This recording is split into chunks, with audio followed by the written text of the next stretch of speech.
It's now confirmed Ecuador did, in fact, purposefully cut off Julian Assange's, that's the head of WikiLeaks, obviously, his access to the internet, and they did do it specifically because of those leaks.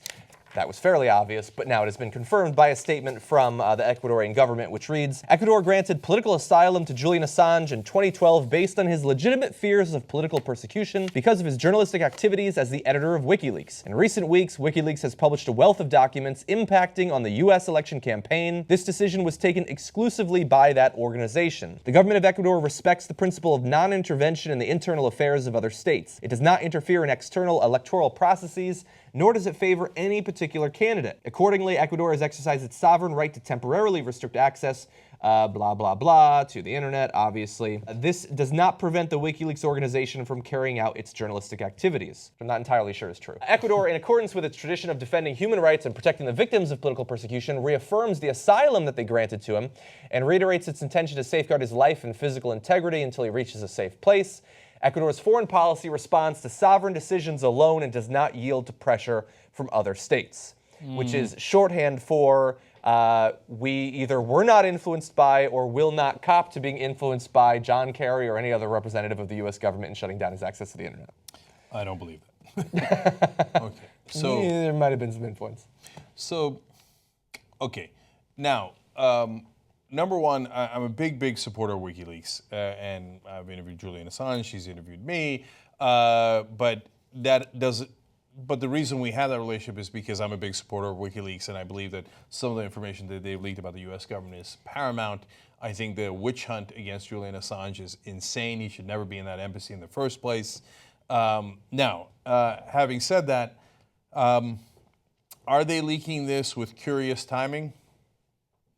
I mean, see, I don't even. They are, but that doesn't bother me. I mean, that's like people are saying, well, why are the Trump accusers coming out right now? Which is complicated, and there are various psychological reasons why they might.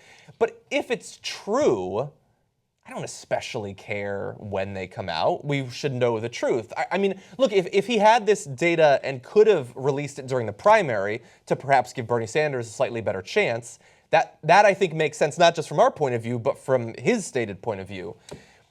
For me, it's more of the frustration that I have is more that I don't know why this organization that has access to apparently every server on the planet, for some reason, has no ability or interest in finding out anything about any of the other candidates. Only Hillary Clinton. And in fact, on its Twitter, has specifically asked for information about Hillary Clinton and seems to have no influence whatsoever in finding out any information about Donald Trump. Which, if your goal is transparency and making sure that people know what's really going on, you would also be interested in the person who has a 10 to 20% chance of winning the election at this point. That's my frustration. No, it's fishy. Look, let's keep it real. So, now New York Times in the past has admitted, even on this show, many years ago, that they held a story till after the 2004 election. One of the stories they held was how Don Rumsfeld knew that we had bin Laden cornered in Bora Tora in Afghanistan and chose not to send in troops. Amazing story. It got very little coverage. Part of the reason is they released it right after the election, after George Bush had gotten reelected. And James Risen on this program said they held it because they didn't want it to be political. That is a terribly political decision. They should not have held it. They should run it with it as soon as they have it. So, if WikiLeaks just got this information, I am not by any stretch saying they should hold it until after the election. No, run it when you got it and you've verified it and edited and done all the due diligence that you have. If they had it earlier and chose to run it in October, that's where it gets fishy. And I don't know. I don't know. I mean, there was the information earlier. Now there's the Podesta emails. I don't know for sure when they had what, but I did a video on my personal channel months and months ago when he was saying, I have an October surprise. I have enough that's going to sink Hillary Clinton, or I think he said at that point, get her arrested, which implies that he had access to some information. Yeah, again, I think if it's true, for instance, a lot of people, the whole Russia thing and everything, I don't know where the information comes from and whether it's valid are combined into one evaluation. It could be from whoever and still be true. It seems like all the documents are true. If they're true and if they have policy implications, I think they should be released.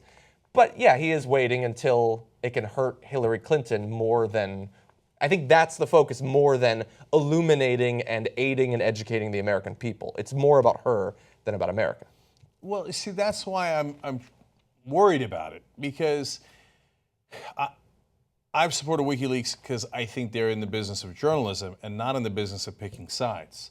And so I don't want them picking sides. I want them to hack, if they have it, Trump's as well. Or at least pretend to give the aura. No, don't even pretend to. Don't release pretend to. 10 emails. Either do it or don't do it. No, I mean actually do it, but do 10 emails. No, but that's emails. what I'm worried about, guys. Look, there is decent evidence. Can I judge who's right on the tech of it? I'm not a tech guy, I don't. But there is decent circumstantial evidence that the Russians are the ones doing the hacking. Now, I know some people are so blinded. If you say the word Russia, they're like, no, you're a Hillary shill or whatever the hell. It's because they think that if the information came from Russia, that you're implying it's not accurate. No, and I'm not implying that at all. We're not. I think it's real. Information is perfectly accurate, right? Yeah. It can come from Russia and be accurate, true. Okay? So, but if Russia has a vested interest in attacking one candidate and not the other, and possibly because they lent him money, for Christ's sake, that's not journalism. Then we're picking sides and hurting the reputation of an organization I believe in and has done some great work. That should be above politics. Yeah. And be about policy and truth. And I get that the Democrats have targeted Assange, and Obama's been terrible to him. Hillary Clinton promises to be terrible to him.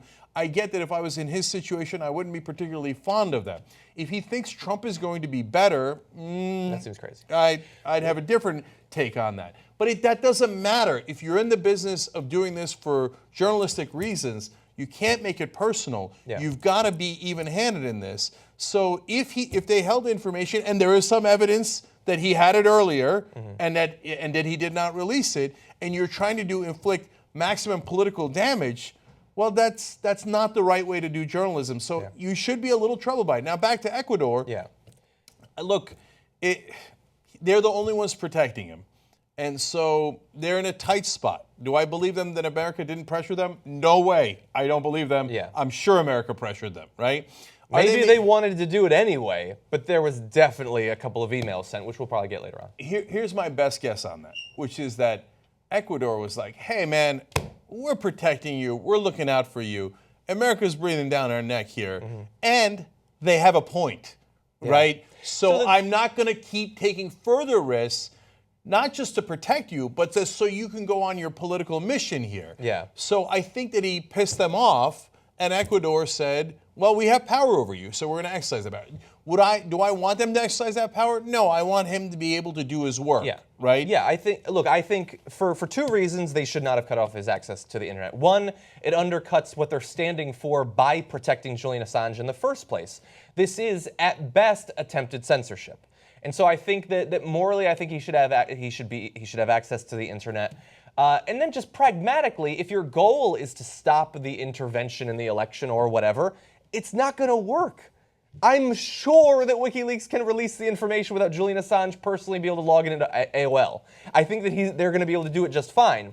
So it just makes you look bad. It makes it look more, which seems to be the case, that Julian Assange is being targeted by various governments to try to shut him down and to protect Hillary Clinton. So I think that for both of those reasons, morally and pragmatically, they should not have cut off his access to the internet, even if the stuff that they said in this statement is true.